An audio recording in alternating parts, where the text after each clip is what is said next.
Hello, Wunmi. How are you? I'm good. How are you doing, darling? I'm good. I'm so glad to see you.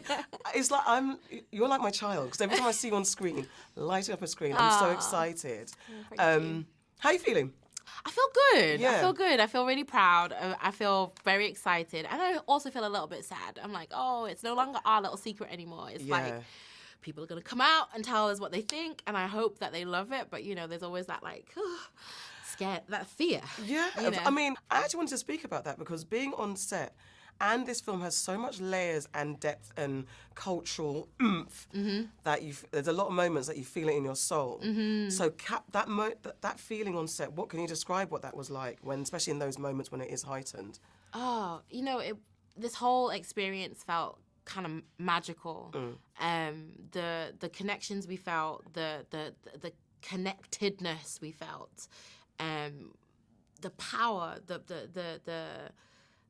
the passion, it was there every single day. Like, you know, we found family, we created family, and we invited our family. It was just a beautiful experience. And then like there were moments where it was just like it was like magic.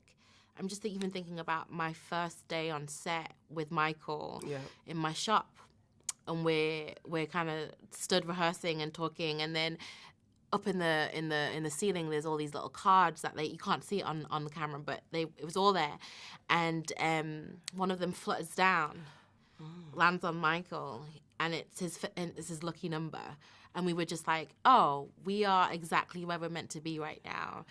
It just was really powerful. Like, it felt profound, the whole experience. I was having dreams. I felt like I had messages for people. Like, it felt like the ancestors were 100% with us.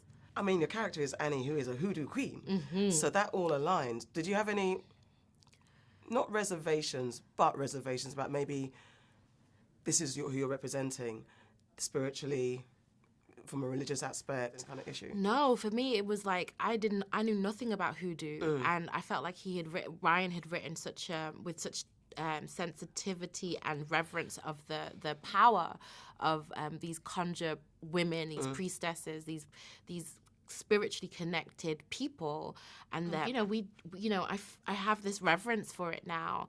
I felt like because I knew nothing about Ifa, the traditional Yoruba religion, I felt like I found a little bit of myself within Annie, you know?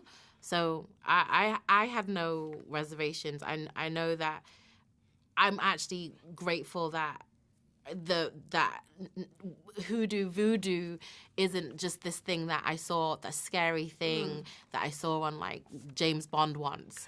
You know, like I'm glad I no longer have that Western idea that's been forced upon me, that I have a bit more of like I have a respect for it now, and that I just didn't know about before, you know? I do actually appreciate that spirituality that's kind of been denied to us and taken away from us, and having us not respect it.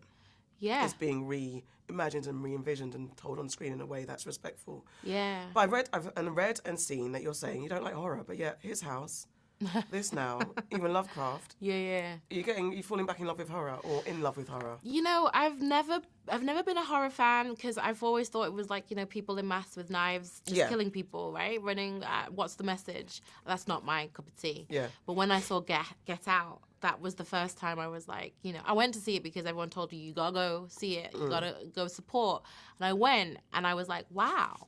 A horror that has a message, a horror that makes that where I feel seen. And so that was the beginning for me of like, accepting horror as like a powerful art form to bring connectedness and like understanding. Because if you feel an iota of what a real person might feel because of the horrors of humanity, then I think that is a really powerful tool.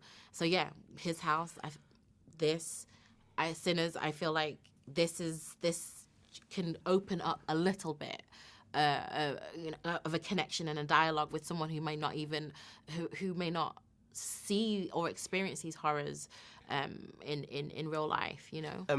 And Annie is kind of like the voice of reason, common sense, and all-knowing, all-seeing in this film. Would that be you in the real situation? I mean, they all say that they all say when they do like those little silly things that we do with magazines, they always say that I would be the one to listen to in a scenario like that. I feel like I definitely know when I'm under spiritual attack. Okay. That is a message I get very clearly. But whether or not I feel like if I knew that there were vampires coming, I feel like I could keep. You can handle it together. Thank you. I'm coming to you when that happens.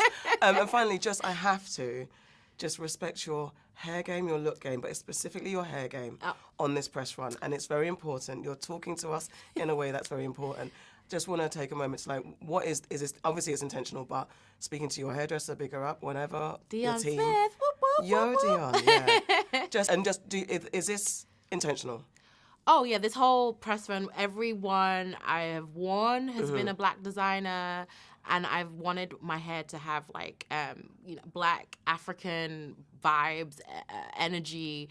That's been our goal. Shamila Hicks, my stylist, Joy, my Adenola, but she's my makeup artist. The color, Annie is in the Haint Blues, but she's also the color, and she's the warmth in the film. So we wanted to make sure we did that, and we also really wanted to highlight Black artists, Black fashion designers. Yeah, that's what we wanted to do on this. Appreciate you for that. Thank you so much. Thank you. Appreciate you. Thank you.